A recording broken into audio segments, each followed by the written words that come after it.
ओम शांति। आप सभी भाई बहनों को रामनवमी की हार्दिक हार्दिक बधाई। आज सुनेंगे हम रामनवमी के उपलक्ष्य में राम कहानी। भारत में राम और राम राज्य का बहुत गायन है।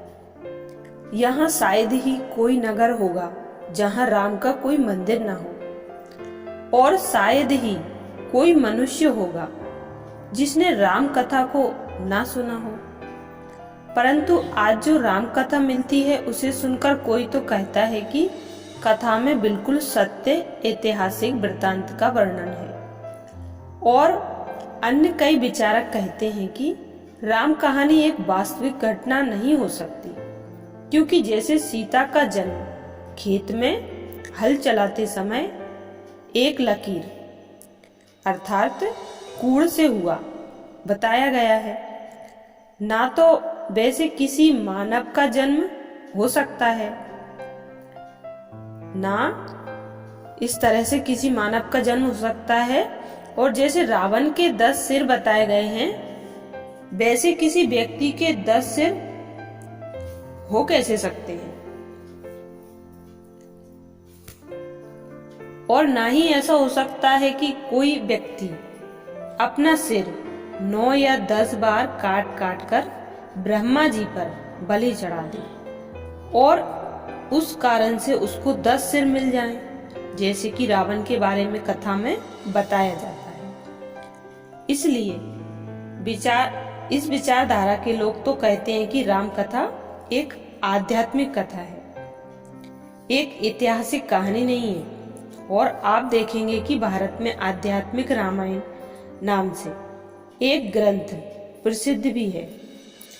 महात्मा गांधी जी, जो कि स्वयं एक राम भक्त थे और जिनके जीवन के अंतिम क्षणों में भी हे राम ये शब्द निकले, वह भी रामायण को एक ऐतिहासिक ग्रंथ न मानकर धार्मिक अथवा आध्यात्मिक ग्रंथ ही मानते थे।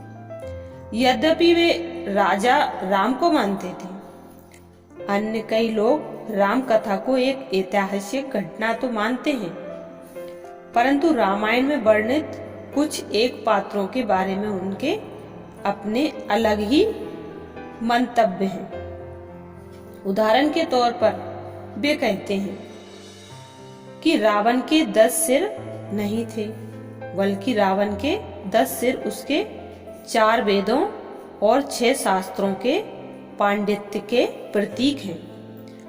इसी प्रकार वे कहते हैं कि राम की वानर सेना कोई बंदरों की सेना न थी, बल्कि वानर मनुष्य की ही जाति का नाम था। जैसे कि आजकल कई गोत्रों के नाम कुकरेजा इत्यादि हैं। इन अनेक मतांतरों के कारण मनुष्य के मन में यह प्रश्न उठता है कि वास्तव में राम कौन थे और सीता कौन थी, और असल में राम कहानी क्या है। इस विषय में कल्याणकारी परमपिता परमात्मा ने ज्ञान अमृत की जो वृष्टि हम अकिंचनों पर की है, उसके आधार पर हम कह सकते हैं कि राम कथा आध्यात्मिक भी है और ऐतिहासिक भी है, और कुछ इसमें कवि के अपने विचार भी हैं। अब इस बात को हम कुछ अधिक स्पष्ट करेंगे। वास्तव में राम 2 हैं। एक तो यहाँ दशरथ सुत राम हुए हैं, जो कि एक महान और पावन राजा थे और जिनके राज्य में प्रजा को अपार सुख था। उन्हें मर्यादा पुरुषोत्तम राम भी कहा जाता है।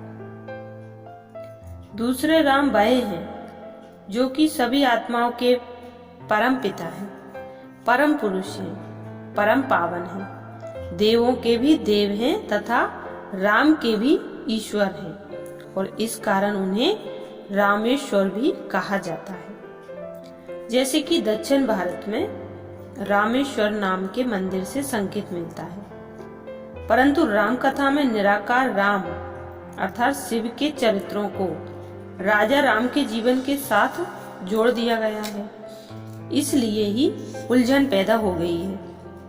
अतः अब हम यह जानेंगे कि निराकार राम के साथ संबंधित वृत्तांत कौन कौन से हैं और राजा राम के साथ साथ संबंधित वृत्तांत कौन से हैं। आध्यात्मिक दृष्टिकोण से निराकार परमात्मा को इसलिए राम कहा गया है कि वह रमणीक अथवा रंजनकारी है। वह आत्माओं को आनंदित करने वाले हैं। ज्ञानवान और योग युक्त आत्मा ही सीता है, क्योंकि वह निराकार राम को वरना चाहती है। सीता के बारे में यह जो कथा प्रसिद्ध है कि वह अयोनिज थी, अर्थात किसी के गर्भ से पैदा नहीं हुई थी, बल्कि खेत में हल्की लकीर से पैदा हुई थी। यह भी इसी बात को प्रमाणित करती है कि सीता शब्द ज्ञानवान आत्मा ही का वाचक है, क्योंकि गीता में अथवा ज्ञान की भाषा में शरीर को क्षेत्र और आत्मा को क्षेत्रज्ञ कहा गया है। और इस शब्दावली के अनुसार जब मनुष्यात्मा क्षेत्रज्ञ के बुद्धि रूपी क्षेत्र में ज्ञान का हल चलाया जाता है, तब उन लकीरों से अर्थात ज्ञान की पक्की धारणा से सीता अर्थात ज्ञानवान आत्मा का जन्म होता है। यह जन्म किसी माता के गर्भ से नहीं होता, क्योंकि यह तो स्वयं आत्मा का जन्म अर्थात जागरण अथवा पुनरुद्धार है। इस जन्म को मरजीवा जन्म भी कहा जाता है। निराकार राम अर्थात रामेश्वर शिव इस सृष्टि में तब आते हैं जब यह सृष्टि एक कांटेदार वन के समान होती है, अर्थात सभी मनुष्यों का स्वभाव विकारों के कारण परस्पर चुभने वाला होता है और यहाँ न्याय और नियम नहीं होता, बल्कि धर्म की गिलानी होती है। वन समान अधर्म वाली सृष्टि में ही परमपिता परमात्मा अवतरित होकर मनुष्य आत्माओं को ज्ञान और योग की शिक्षा देते हैं, परंतु प्रभु से प्रीति करने वाली और प्रभु को ही बढ़ने वाली आत्मा रूपी सीता लक्ष्मण रेखा को जब उल्लंघन देती है तो रावण उसे चुरा ले जाता है। अर्थात ज्ञानवान मनुष्य के मन में लक्ष्य रूपी जो सीमा या रेखा है उसकी परवाह न करके जब कभी आत्मा मर्यादा का उल्लंघन करती है तो माया उसका अपहरण कर लेती है। धार्मिक चिंतन के अनुसार रावण माया का प्रतीक है, क्योंकि रावण का अर्थ रुलाने वाला है और माया ही मनुष्य को रुलाती है। रावण के 10 सिर स्त्री और पुरुष में 5-5 विकारों के सूचक हैं। इस दृष्टिकोण से राम कथा के इस प्रसंग का भाव यह है कि ज्ञान पथ पर चलते चलते अथवा परमात्मा से योग अभ्यास करते करते जब कभी मनुष्य का मन लक्ष्य अर्थात लक्ष्य मन को भूल जाता है और माया रूपी रावण के भसीभूत हो जाता है, तब आत्मा राम से बिछड़ जाती है। इस प्रकार मारीच, शूर्पणखा, खरदूषण आदि भी प्रकृति के प्रति आकर्षण तथा काम, क्रोध, हिंसा इत्यादि आसुरी संपत्ति के प्रतीक हैं।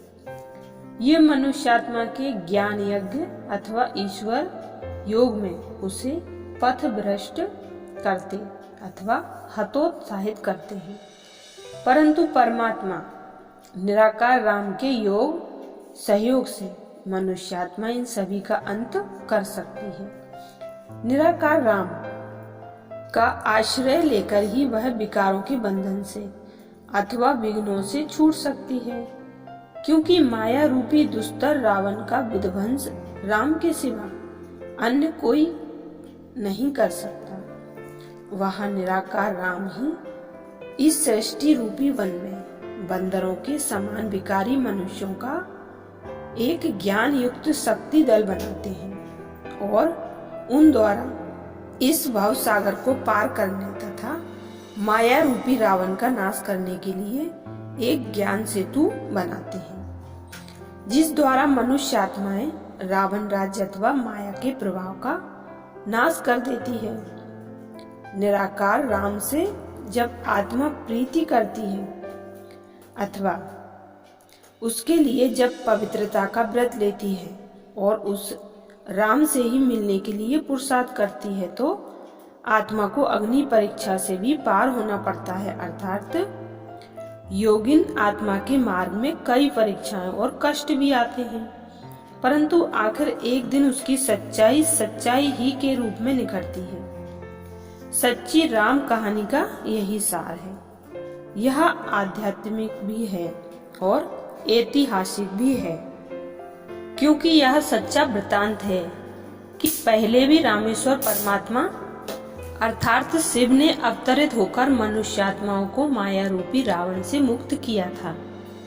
इस राम कहानी से हमें प्रेरणा मिलती है कि हम निराकार परमपिता परमात्मा शिव को अनन्य भाव से याद करें और उनके आश्रय तथा उनकी स्मृति बल के आधार पर स्वयं को रावण की कैद से अर्थात विकारों रूपी माया की जेल से मुक्त करें। इस पुरुषार्थ में हमारे सामने जनता की ओर से मिथ्या आरोप तथा आतंक होंगे तथा माया के प्रलोभन भी हमारे सामने आएंगे, परंतु उन सभी को पार करने के लिए हमें तैयार रहना चाहिए। रामनवमी के उपलक्ष्य में राम की दूसरी कहानी सुनने के लिए चैनल को सब्सक्राइब करें। ओम शांति।